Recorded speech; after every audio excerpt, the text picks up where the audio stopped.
Halo Sobat Catur semua, selamat bertemu kembali. Pernahkah Sobat semua memainkan partai dengan langkah yang begitu brilian? Lawan menyerah setelah diselidiki lebih lanjut. Sebenarnya langkah itu adalah tidak mematikan dan masih bisa terjadi partai yang lebih panjang. Oke, mari kita lihat. Kala itu game terjadi antara Jos Raul Capablanca saat melawan LB Mayer. Ya, Raul Capablanca, kalian semua pasti pernah mendengar tentangnya, mantan juara dunia dan salah satu pecatur terhebat sepanjang masa sebelum era mesin catur. Ya, permainan Capablanca pernah mendapat julukan seperti mesin karena permainannya yang sangat akurat. Kali ini dengan game yang sangat mengejutkan langkah-langkahnya. Permainan ini dimainkan di klub Catur Mahatan dalam sebuah turnamen dengan format yang tidak biasa. Alih-alih memiliki waktu yang ditentukan untuk seluruh pertandingan, setiap pemain memiliki 20 detik per langkah, yang berarti setiap pecatur tidak cukup memiliki kesempatan berpikir mendalam. Kali ini Capablanca melawan LB Mayer, presiden klub Catur Mahatan. Yang mengejutkan, lawan Capablanca menyerah terlalu cepat karena pengorbanan Menteri Capablanca yang sebenarnya permainan masih bisa berlangsung lama. Oke, mari kita lihat. Capablanca yang memegang putih memulai permainan dengan pion E4. Selanjutnya Mayer merespon pion E5, Capablanca kuda F3 dan Mayer kuda C6.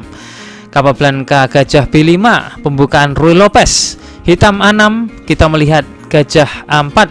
Hitam kuda F6 yang menyerang pion putih.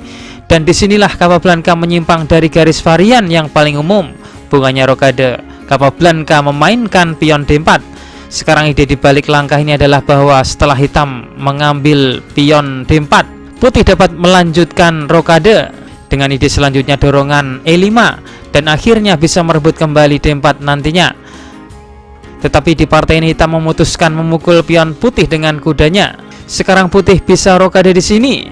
Tetapi sekali lagi Capablanca bermain mengejutkan dengan memainkan D5, mencoba untuk memasukkan beberapa komplikasi ke dalam posisi ini. Hitam menindaklanjuti dengan kuda E7 dan Capablanca memenangkan kembali pion di E5. Sekarang hitam ingin memainkan D6 untuk mengembangkan sisi sayap menteri dan mungkin rokade di sayap menteri dalam jangka panjang. Tetapi masalahnya gajah putih ini masih melakukan pakuan sehingga hitam memutuskan memainkan pion B5, mematahkan pakuan.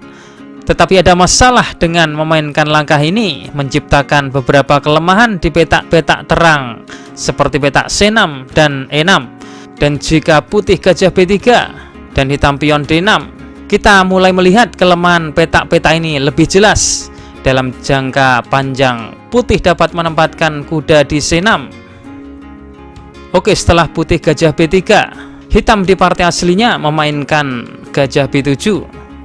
Dan sekarang putih mungkin dapat memainkan rokade di sini, yang merupakan langkah terbaik dan dapat memanfaatkan file E yang terbuka, terutama karena raja hitam yang masih tertahan di tengah.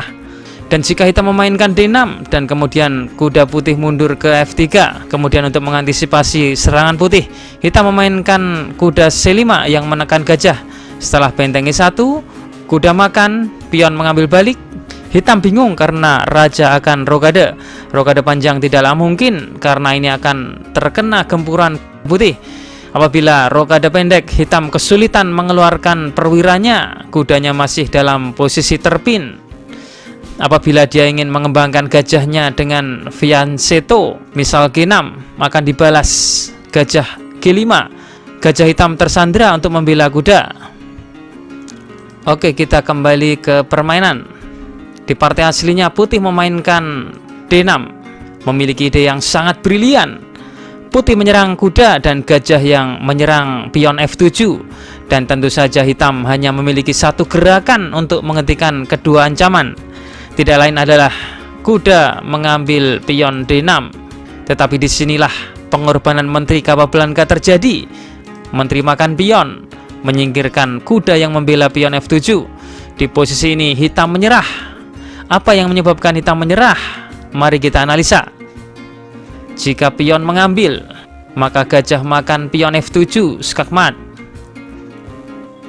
Atau misalkan Menteri ke C8 yang memberi ruang gerak raja, maka Gajah makan F7, hitam akan kalah karena pertahanan hancur dan kalah perwira. Tapi tahukah sobat semua bahwa tindakan menyerah ini adalah terlalu dini dari hitam? Ada langkah menarik yang menghindarkan hitam dari kekalahan terlalu cepat. Di sini hitam tidak melihat langkah menarik kuda D5, yang sebenarnya ini adalah langkah yang menyelamatkan hitam. Kuda melompat menutup diagonal menghentikan gajah makan pion F7. Pada saat yang sama, pion dan gajah menyerang Menteri Putih. Putih hanya memiliki cara untuk mempertahankan permainan, yaitu Menteri mengambil kuda. Setelah gajah makan, di mana ia akan mendapatkan 3 perwira ringan untuk sebuah menteri yang dikorbankannya.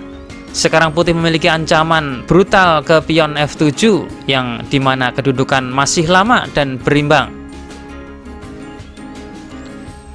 Jawaban asal otak video kemarin, gajah A6. Apabila raja mengambil, maka menteri skak. Apabila raja B5, maka pion skak, raja mengambil, dan menteri skak mat. Jika gajah menutup, maka skakmat. Oke, kita masuk ke segmen asal otak. Temukan langkah terbaik dari Putih untuk memenangkan permainan. Jawaban asal otak ini akan kami tampilkan di video selanjutnya. Selamat menganalisa.